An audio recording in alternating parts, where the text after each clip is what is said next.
The figure of Robin Hood, that noble outlaw who, depending on which particular iteration of ballad tale or Hollywood confection you choose, either pilfers pockets or admonishes tyrants, stands forth in our cultural imagination as something more than mere legend. He's an expression of the eternal tension between arbitrary authority and the yeoman's yearning for justice. Yet, in all these swirling traditions, clashing swords, laughing companions, green-clad bowmen lurking in leafy glens, one finds an underlying coherence. Robin Hood, even at his most rough-hewn, does not stoop to the skulking methods of the common footpad. He is no coward slinking away into the night after performing some ignoble deed. He does not, as the modern spineless miscreant named Luigi Mangione has done, ambush and murder and then flee, tail tucked firmly between legs. No, Robin Hood, though perhaps as historically elusive as Atlantis and as protean as Shakespeare's works in their interpretations, endures in the mind's eye for his improbable honour. A man, if a mere man he was, whose very name conjures the tall oak of moral rectitude. The earlier and grittier ballads, composed when England was still a realm of harrowing class divides and local despots reigned supreme, do show a Hood who might kill in combat, who might spill blood when confronted on the forest path, but a contracted assassin, a slinking, tremulous coward who dispatches a foe and then scampers off, all twitches and nerves and shivers. You will not find that specimen among the leaves of Sherwood. Hood's violence, if it manifests, is at the very least conducted face to face, as if to say that any tyrant worth challenging should be met in open contest. And after all, what sort of hero would he be if he dropped from the canopy and severed a throat by surprise, then scampered into the darkness with all the dignity of a cornered sewer rat? This is the crucial point. The great legends, be they Arthurian knights or Homeric warriors, embody codes, however antiquated, that still speak to a sense of valour, personal responsibility, and, yes, decency. Robin Hood, especially in the older, rougher texts that haven't been sanitized to meet the approval of Victorian moralists or Hollywood censors, may not resemble the sleek, merry rebel we see today. He may be crueler to the hapless sheriff's men than Disney would have you believe. He may indeed take lives.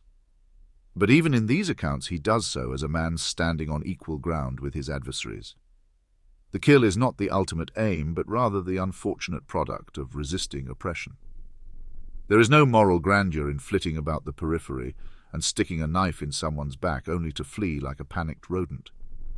In truth, any coward, a Luigi Mangione say, can attempt to draw the moral equivalence between themselves and the legends of old. They might plead necessity, claim lofty ideals, swear that what they do is for the grand cause of justice.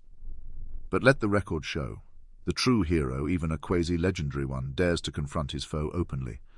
Robin Hood does not lurk in alley shadows to shoot a defenceless merchant and then vanish into the night.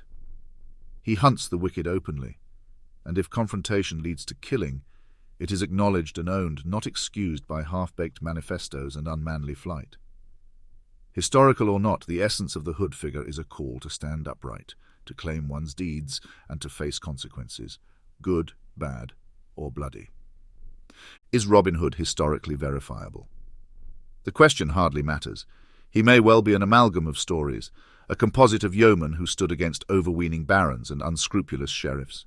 He may be a folkloric repository for the justifiable anger of peasants cheated out of their meagre wages, or the noble resentment of the poor at a system tilted toward the rich.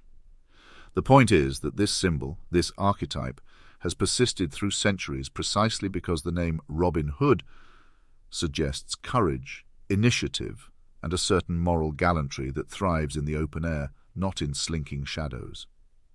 It matters not if some medieval poet conjured him from whole cloth, or if a distant ballad-maker wove fact and fiction together. Our cultural tapestry still hangs on him the virtues of chivalry and righteous defiance. Those who attempt to twist this legacy to justify secret murders and cowardly flights are beneath contempt. They are as far from the idea of Robin Hood as a stunted weed is from an ancient oak. So let Mangione's disgrace serve as a reminder. True rebels, true opponents of corruption and greed, meet their enemies face forward. They do not kill and scuttle off in disgrace. Robin Hood may not be real in the historical sense, but the moral truth he represents is very real indeed. And that moral truth is thus: if you stand for justice, you do so openly, accepting the risks and the outcome. If you must fight, you fight as one who claims the right, not as a furtive assassin. If you must spill blood, you do not excuse it with flaccid rationalizations. Robin Hood's story, through all its permutations and romanticizations, insists on this. A hero faces his foes in the clearing, not from behind a dark mask and a quick dash into the night. No matter how times change, how storytellers revise and adapt, that essential sense of bravery, of honorable defiance, remains intact.